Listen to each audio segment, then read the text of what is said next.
Bonjour les amis, j'espère que vous allez bien. Je suis heureux de me retrouver aujourd'hui avec vous pour cette pensée du jour. Attention, langue dangereuse. Alors je suis obligé de vous dire que avec la langue, on peut faire des choses extraordinaires. D'ailleurs, je l'utilise aujourd'hui pour vous en parler. Mais savez-vous que la langue peut être très dangereuse? Nous abordons aujourd'hui ce sujet.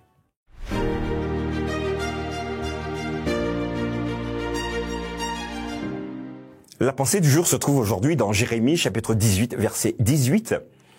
Et ils ont dit, venez, complotons contre Jérémie, car la loi ne périra pas faute de sacrificateurs, ni le conseil faute de sages, ni la parole faute de prophètes. Venez, tuons-le avec la langue, ne prenons pas garde à tous ces discours. Alors, j'espère que ça va pour vous. Tout à l'heure, je vous ai demandé, est-ce que vous saviez que notre langue peut être, très dangereuse? Aujourd'hui, l'invitation que nous fait la Bible, c'est de faire attention à ce que nous disons. Jérémie, c'est un homme de Dieu, il est engagé.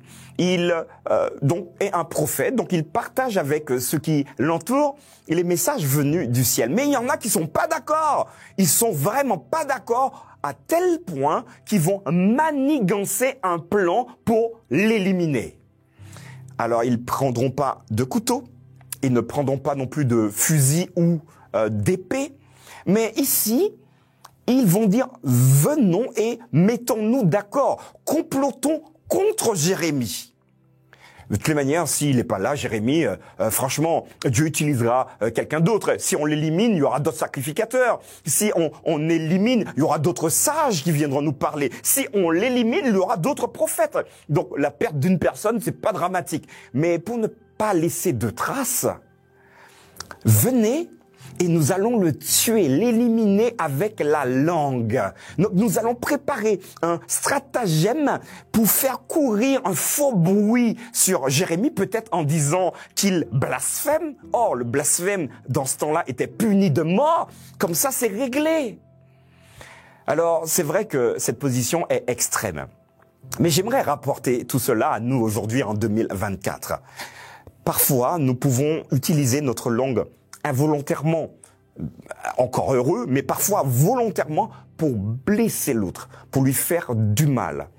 Et nous ne savons très souvent pas jusqu'où ça peut aller dans l'âme même de la personne. Quand je parle d'âme ici, c'est dans ses sentiments les plus profonds.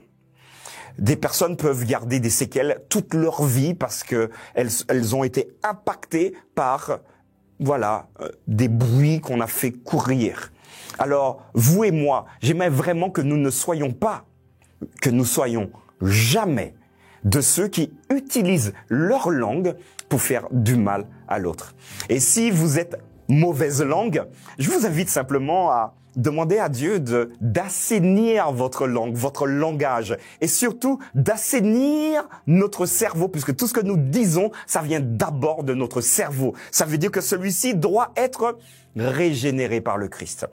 Si vous connaissez des mauvaises langues, n'hésitez pas, vraiment en toute humilité à leur proposer un cheminement différent.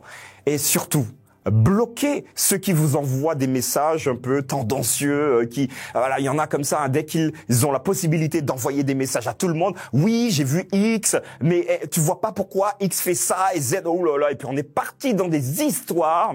Vous pouvez simplement envoyer, écoute, si c'est quelque chose de positif, alors je serai heureux de le lire. Mais comme c'est négatif, va voir directement cette personne et règle le problème avec elle. Voilà le principe fondamental pour que nous puissions pas utiliser notre langue pour tuer l'autre. N'hésitez pas à me dire ce que vous en pensez en commentaire.